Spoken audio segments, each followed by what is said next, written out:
अस्सलाम वालेकुम। उम्मीद आप सब खैरियत से होंगे। जैसा कि आप जानते हैं कि हमने 9th क्लास से ग्रेड 9 की एक सीरीज स्टार्ट की इंग्लिश की और हमारी यूनिट 7 चल रहा है जिसका टाइटल सुल्तान अहमद मस्जिद यानी मस्जिद सुल्तान अहमद। यानी कि इस मस्जिद की बुनियाद सुल्तान अहमद ने रखी थी। और मैं आपको बताता चलूँ कि हमने टाइम स्टैम्प ऐड कर दिए वीडियो की डिस्क्रिप्शन में, वीडियो के कमेंट सेक्शन में और वीडियो के बॉटम में भी शो हो रहे होंगे, आप डायरेक्टली जंप कर सकते हैं। अच्छा, तो अब ये हमारा है आज हमने 9 तो 10 पैराग्राफ पढ़ना है, लेकिन एज़ यूजुअल मैं आपसे रिक्वेस्ट करूँगा कि आप इसका एक दफ़ा स्क्रीनशॉट ले लें और ताकि हमें आसानी हो ट्रांसलेट करने में। ठीक है, ये वर्ड्स दिए हुए हैं और इन वर्ड्स के अंग्रेज़ी में मुतादिफ़ अल्फाज दिए हुए हैं और इन वर्ड्स के उर्दू में मतलब दिए हुए हैं। ठीक है, तो हम इसे एक दफ़ा पढ़ लेते हैं। एडीजे का मतलब है एडजेक्टिव, एन का मतलब है नाउन, बी का मतलब है वर्ब। और पढ़ लेते हैं, वैसे स्टार्ट करते हैं। रॉयल, किंगली, इंपीरियल, शाही, ईस्ट, ओरिएंट, सनराइज, डायरेक्शन, मशरिक, डेकोरेट, एडॉन, ब्यूटीफाई, आरास्ता करना, मज़ीन करना, सजाना, जेड, ग्रीनस्टोन, नेफ्राइट, सब्ज़ कीमती पत्थर। सब्ज़ कीमती पत्थर को ज़रा एक दफ़ा हम देख लें कि सब्ज़ कीमती पत्थर होता क्या है। ये है जी सब्ज़ कीमती पत्थर। ठीक है जी।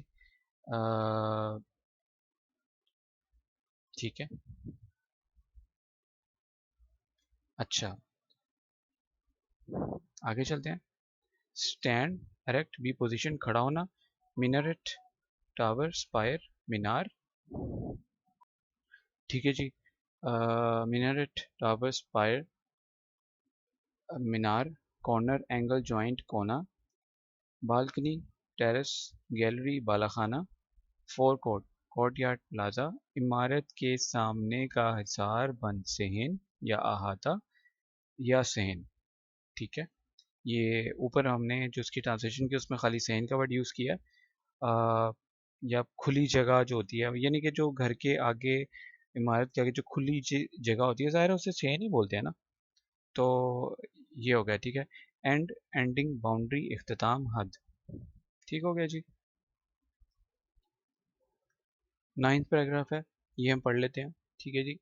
9th पैराग्राफ में हम स्टार्ट करते हैं इसको। ये इतना गैप किया आया हुआ है यहाँ पे, अब वो नीचे भी खराब हो जाएगा। अच्छा,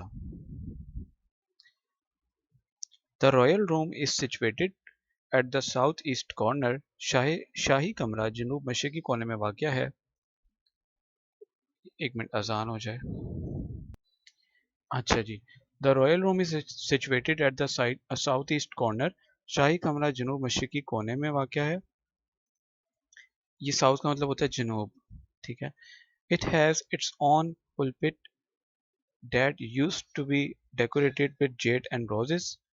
इसका अपना एक मिंबर है जिसे सब्ज कीमती पत्थरों और गुलाब से सजाया जाता है। अच्छा, गुलाब से सजाया जाता था, सॉरी, है नहीं था। ठीक है। It has it has its on pulpit. इसका अपना एक मिंबर है। ठीक है। ठीक है जी, जिसे सब्ज कीमती पत्थरों और गुलाब से सजाया जाता था। जाहिर है गुलाब के फूल जो होते हैं, रोजेस, पत्तियों का जिक्र यहाँ नहीं है, पेटल्स नहीं कहा गया। तो ठीक है। अच्छा, where is the room situated. शाही कमरा कहाँ वाक़या है। The royal room is situated at the south east corner of the मस्जिद। शाही कमरा मस्जिद के जनूब मशरकी कोने पर वाक़या है।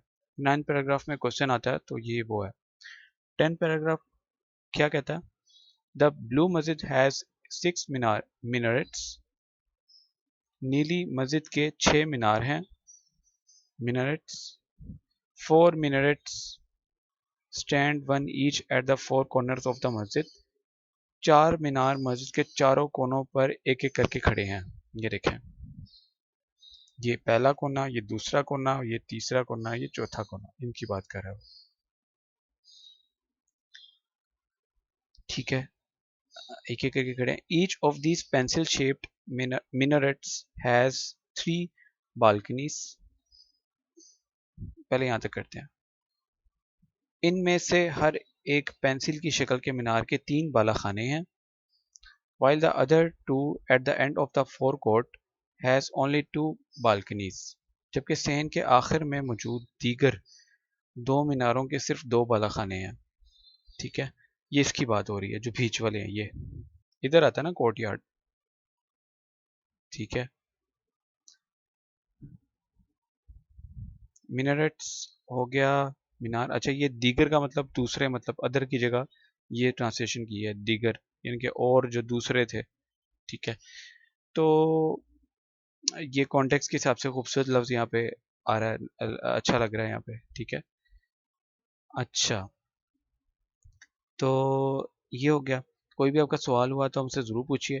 और अब हम चलते हैं इख्तिताम की तरफ वीडियो के। आपने जो भी आपके क्या कहते हैं मीनिंग्स, आपने, आपका होमवर्क ये है कि आपने मीनिंग याद करने हैं, उसके बाद उसकी सिनोनिम्स याद करने हैं, फिर ज़बानी आपने ट्रांसलेशन करनी है। उसके बाद आपने एक दफ़ा इसकी ट्रांसलेशन लिखनी है, फिर उसको चेक करना है, उसकी मिस्टेक्स निकालनी है, फिर एक दफ़ा आपने उसकी और ट्रांसलेशन मज़ीद लिखनी है फाइनल। इंशाल्लाह फिर आपको भूलेगा नहीं। अपना बहुत ज़्यादा ख्याल रखें। कोई भी सवाल हुआ तो ज़रूर पूछिए। आपका बहुत शुक्रिया। अल्लाह हाफिज़, टेक केयर।